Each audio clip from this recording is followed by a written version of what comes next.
हमारे प्रदेश अध्यक्ष जिन्होंने बारीकी से पूरे चुनाव की व्यवस्थापन किया, कार्यकर्ताओं में हौसला बढ़ा, हमारे श्रीमान बावनकुले जी।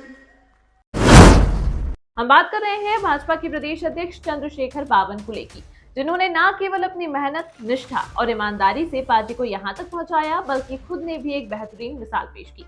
क्योंकि एक ऐसा वक्त भी आया था जब इनका टिकट काट दिया गया था, लेकिन बावनकुले ने इस बात का विरोध नहीं किया, बल्कि पार्टी के लिए खूब प्रचार किया। इसी को देखते हुए बावनकुले को महाराष्ट्र भाजपा की कमान भी मिली।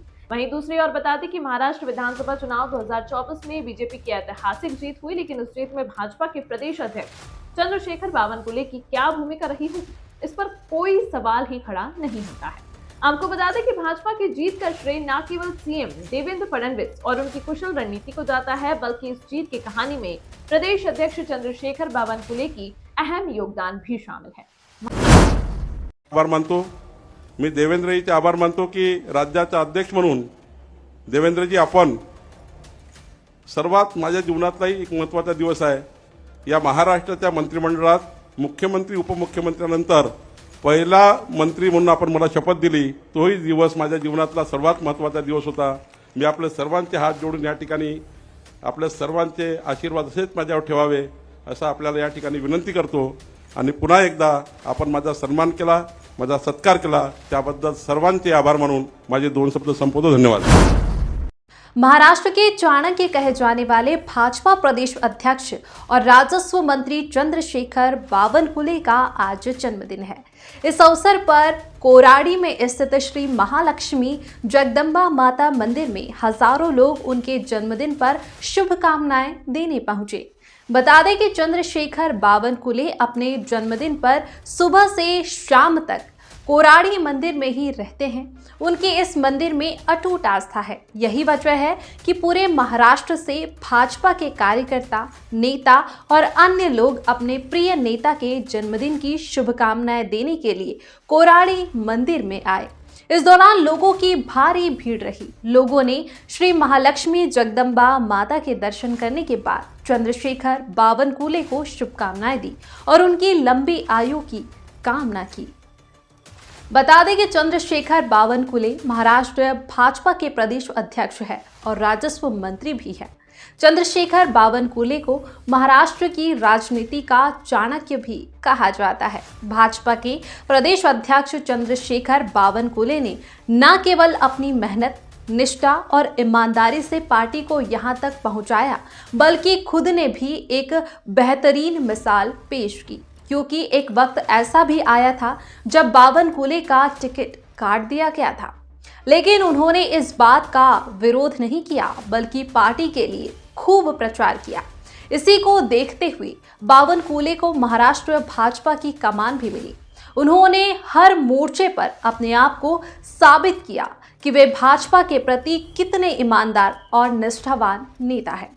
बता दें कि चंद्रशेखर बावनकुले ने नेताओं को यह भी सिखाया कि कितनी भी विपरीत परिस्थिति क्यों ना आ जाए, ऐसे में गलत निर्णय से बचना चाहिए और पूरी निष्ठा और ईमानदारी से पार्टी के साथ खड़े रहना चाहिए।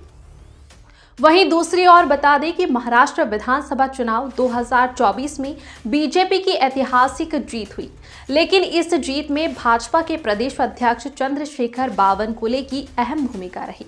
वे सीएम देवेंद्र फडणवीस के साथ कंधे से कंधा मिलाकर चले। उन्होंने कार्यकर्ताओं में जोश भरने का काम किया।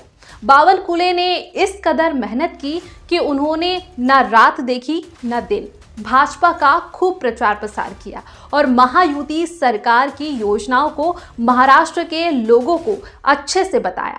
महाराष्ट्र के चाणक्य ने वो कर दिखाया जिसकी उम्मीद तो शायद विपक्ष। वहीं प्रधानमंत्री नरेंद्र मोदी के नारे ने पूरे चुनाव अभियान को एक सूत्र में पिरो दिया।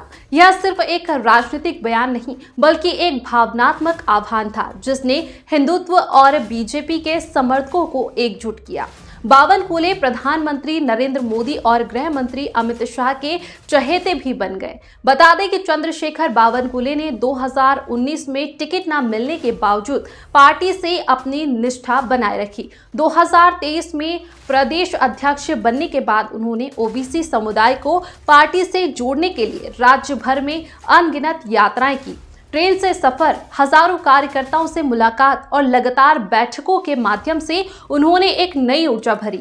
बावनकुले ने अमित शाह, जेपी नड्डा और देवेंद्र फडणवीस के साथ तालमेल बिठाकर एक ऐसी रणनीति तैयार की जिसने 100 से अधिक सीटों पर बीजेपी को निर्णायक बढ़त दिलाई। बावनकुले ने हर कार्यकर्ता को यह लक्ष्य दिया कि वे अपने क्षेत्र में बीजेपी के वोट प्रतिशत को 2 गुना करें। इन छोटे लेकिन प्रभावशाली कदमों ने 120 से अधिक विधानसभा सीटों पर जीत सुनिश्चित की। महायुति सरकार की 2.5 साल की उपलब्धियों को जनता के बीच बीजेपी की पहचान के रूप में प्रस्तुत किया गया। फसल बीमा, कर्ज माफी और लड़कियों के लिए योजनाओं को बीजेपी के ब्रांड के तहत प्रचारित किया गया। बावनकुले ने सुनिश्चित किया कि यह संदेश हर मतदाता तक पहुंचे। बावनकुले संघ और बीजेपी के कार्यकर्ताओं को हर साझा मंच पर लाए। यह तालमेल चुनाव में जमीनी स्तर पर निर्णायक साबित हुआ।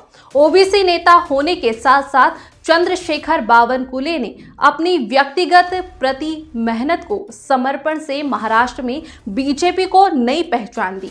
उनकी रणनीति, संगठन क्षमता और जमीनी जुड़ाव ने पार्टी को हर वर्ग का समर्थन दिलाया। बावनकुले की यह भूमिका उन्हें महाराष्ट्र बीजेपी का सबसे बड़ा चेहरा बनाती है। प्रधानमंत्री नरेंद्र मोदी का नेतृत्व, गृह मंत्री अमित शाह की रणनीति, देवेंद्र फडणवीस का अथक प्रयास और चंद्रशेखर बावनकुले जैसे नेताओं की मेहनत ने महाराष्ट्र में बीजेपी की जीत को ऐतिहासिक बना दिया। यह सफलता 2029 के लोकसभा चुनाव में भी पार्टी के संभावनाओं को और मजबूती देगी। आज चंद्रशेखर बावनकुले का जन्मदिन है और इस खास दिन पर खबर 24 एक्सप्रेस की पूरी टीम की तरफ से हम उन्हें जन्मदिन की ढेरों शुभकामनाएं देते हैं।